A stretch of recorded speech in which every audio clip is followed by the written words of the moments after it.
क्या आपने कभी सोचा है कि मृत्यु के बाद आत्मा कहाँ जाती है?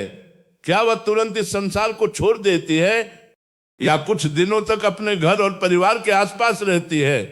गरुड़ पुराण के अनुसार आत्मा कुछ समय तक अपने प्रियजनों के आसपास रहती है और अपने जीवन के कर्मों को अनुभव करती है। आज के इस वीडियो में हम जानेंगे कि मृत्यु के बाद आत्मा कितने दिन तक घर में रहती है, उसे क्या महसूस होता है और परिवार वालों को कौन कौन से संकेत मिल सकते हैं। दोस्तों, गरुड़ पुराण के अनुसार जब किसी व्यक्ति की मृत्यु होती है तो उसकी आत्मा तुरंत अपने शरीर से अलग हो जाती है, लेकिन आत्मा को यह समझने में कुछ समय लगता है कि उसका भौतिक शरीर अब काम नहीं कर रहा। मान्यता है कि मृत्यु के बाद लगभग 3 दिनों तक आत्मा अपने घर, परिवार और परिचित स्थानों के आसपास रह सकती है।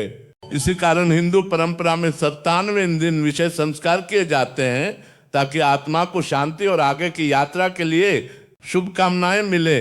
कहा जाता है कि इस अवधि में आत्मा अपने प्रियजनों को देख सकती है, उनकी बातें सुन सकती है, लेकिन उनसे सीधे संवाद नहीं कर पाती। आत्मा यह देखती है कि परिवार उसके लिए प्रार्थना कर रहा है या नहीं।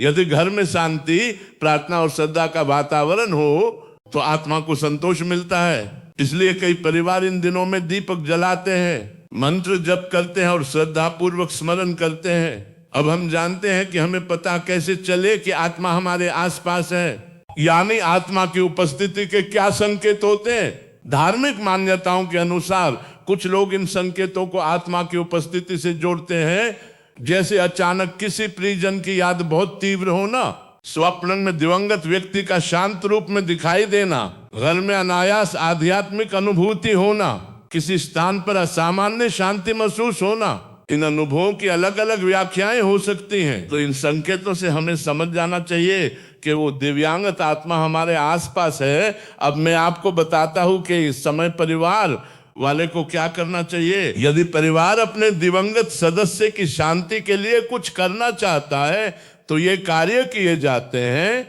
सबसे पहला काम है भगवान का स्मरण। इन 12 दिनों में जितना हो सके भगवत नाम स्मरण करना चाहिए। कहते हैं कि इन 12 दिनों में जितना भी भगवान का नाम जाप हम करते हैं वह उस दिव्यागत आत्मा को मिलता है। इसलिए जितना हो सके भगवान का कीर्तन करना चाहिए। धार्मिक ग्रंथों का पाठ, दान पुण्यों, शांत और सम्मान की आज के बाद मैं कसम खाता हूं ये नशा नहीं इन परंपराओं का उद्देश्य आत्मा के प्रति श्रद्धा व्यक्त करना और परिवार को मानसिक संबल देना है।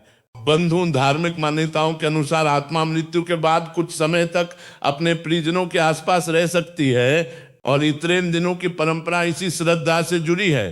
चाहे हम इसे आध्यात्मिक माने या सांस्कृतिक, यह हमें जीवन की अस्थिरता और प्रेम की महत्ता का स्मरण कराता है। अगर वीडियो अच्छी लगे तो लाइक जरूर करें और ऐसे ही वास्तु और आध्यात्मिक वीडियो देखने के लिए चैनल को सब्सक्राइब करें। धन्यवाद।